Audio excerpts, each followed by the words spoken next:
Baby Smurf, can you please ask Mama Smurf why you wasn't breastfed? Your mother refused to breastfeed you because I wanted her to. She put you on white man's milk. Oh, don't let me get started. Don't let me. I got some stories for that ass. I got some stories, but let me not digress. She tried to destroy my life while she did nothing to the man who bust her windows out. Thank God I called the police and had that police report. Now, Mama Smurf, I'm going to drop a bomb on you, Mama Smurf. And I'm going to drop a bomb on Ms. Vegan. I'm talking to baby mama number 1, Mama Smurf, and I'm talking to baby mama number 2, Mrs. Vegan. Let me say this about the baby mama drama. There is a silver lining in this Mama Smurf, Baby Smurf scandal. There's a little piece of silver lining in this Mama Smurf, Baby Smurf scandal. And that little piece of silver lining in the Mama Smurf, Baby Smurf dishonesty tour, dishonesty and revenge tour. The Mama Smurf, Baby Smurf dishonesty and revenge tour. The only silver lining about it is y'all making me go after my baby girl 50 times harder. Y'all making me go after my baby girl 50 times harder. So I done already sent the message to baby mama number 2, Miss Vegan. You have 2 weeks to produce my child, who you've been keeping from me while I've been paying child support. Just like baby mom number 1, it's deja vu. So you're telling me that now he feels compelled to play a role in his younger daughter's life because of the fallout from his older daughter and him being exposed as a deadbeat father. And y'all still defending this? Seriously? Are y'all still defending this? Let's look at it from a different perspective, right?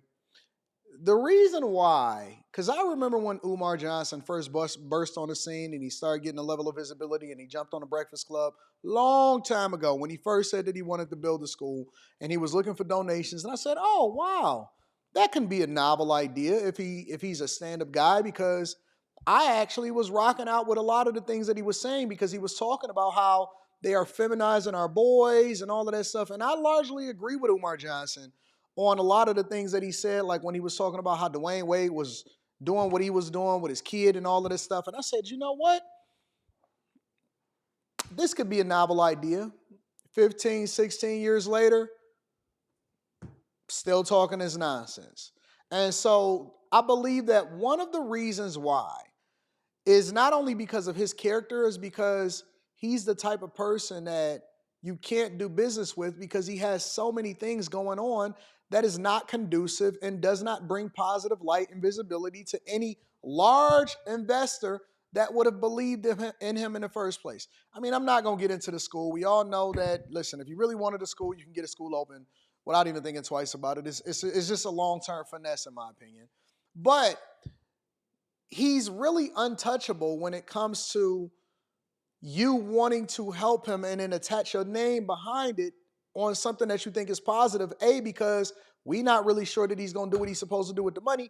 And then B, because the character of a person is revealed when they under duress. And what you're seeing right now play out is Umar Johnson is being faced with something that he's never been faced before, which he should have anticipated it, because if you got people that's in your circle and you got a daughter that's growing up, eventually you're going to know that they're old enough to speak for themselves. Even if the mother chooses not to get on social media and expose you, you have to know. And so you should play a role if you're going to be one of the most prominent black speakers in this space. You got to know that at some point, somebody is going to say something. And so you want to do preventative maintenance, or you want to make sure you get ahead of it, in addition to the fact that you should just be playing a role in your daughter's life.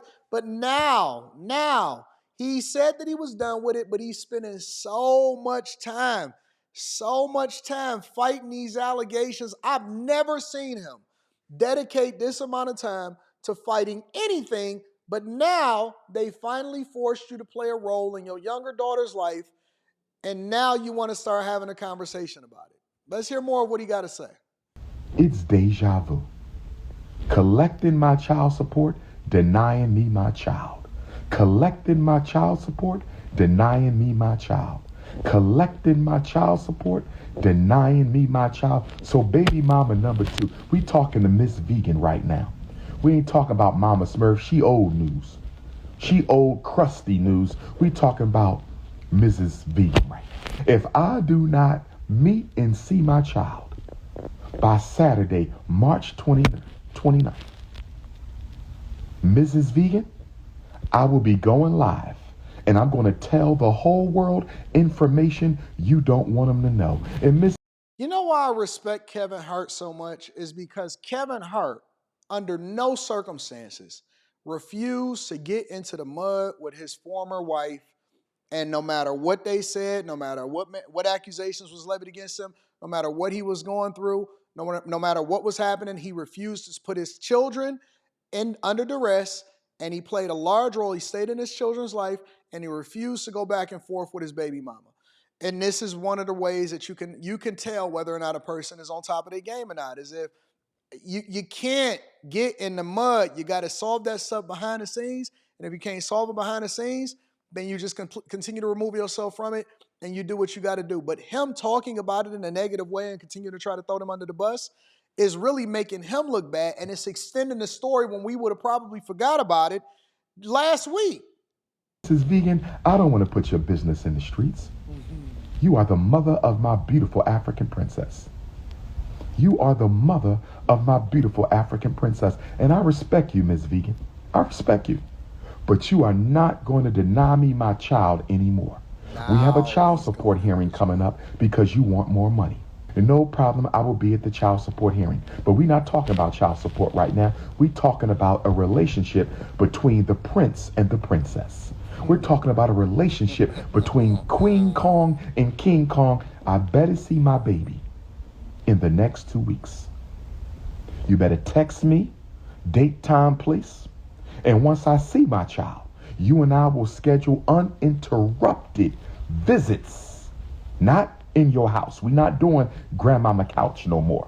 I'm taking my daughter out with me, and she's going to spend quality time with me. She's going to go on the road with me. She's going to Africa with me. She's going to London with me. She's going to Jamaica with me. We're going to create a custody agreement outside of the white man. Oh yes, black self-determination. We're going to get back to Garveyism starting today. Since you have time to go find Mama Smurf and Baby Smurf. Baby Smurf said that you said. Baby Smurf said that Miss Vegan found her mother to ask her if we were still in a relationship. Miss Vegan, is that true? Mrs. Vegan, according to my eldest child. Mrs. Vegan, according to my eldest child, you reached out to Mama Smurf to find out if I was still dating Mama Smurf. Listen, this is unprecedented, y'all. I didn't want to marry Mama Smurf when she had my child. I didn't want to marry Mama Smurf after she had my child. And I damn sure don't want Mama Smurf now. So you don't need to be asking Mama Smurf if we in a relationship. Absolutely not. Any woman that will deny a man his child has no right to be a wife to anyone. I'm going to say it again. Black men, it's time to unite. Guess what I'm about to do? Oh, now he wants black men on his side.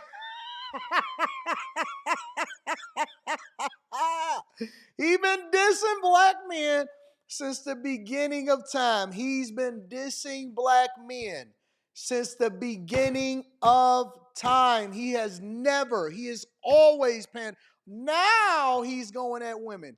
I can't believe my eyes. Listen, y'all, I don't want to hear nothing from y'all. I don't want to hear not one word.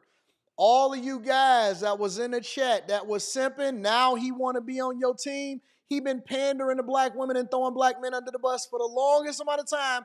And now he wants us to unite against these black women that are denying. I can't believe it. Oh, I told y'all, time tells all. Time tells all. Where my alpha males at? Where my black men? I need some fists at. Let me talk to the alpha male kingdom. Where my unapologetically African anti-snow bunny alpha males?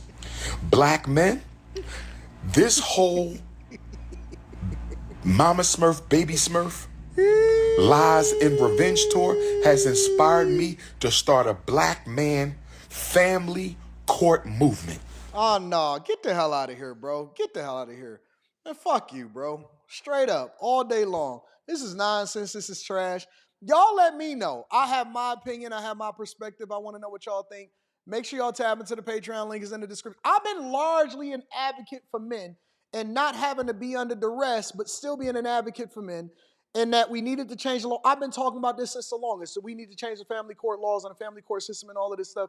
Now he wants to enable and mobilize against black women. Get the fuck out of here, bro. Make sure y'all tap into the Patreon link is in the description. Let me know what y'all think inside of the comments.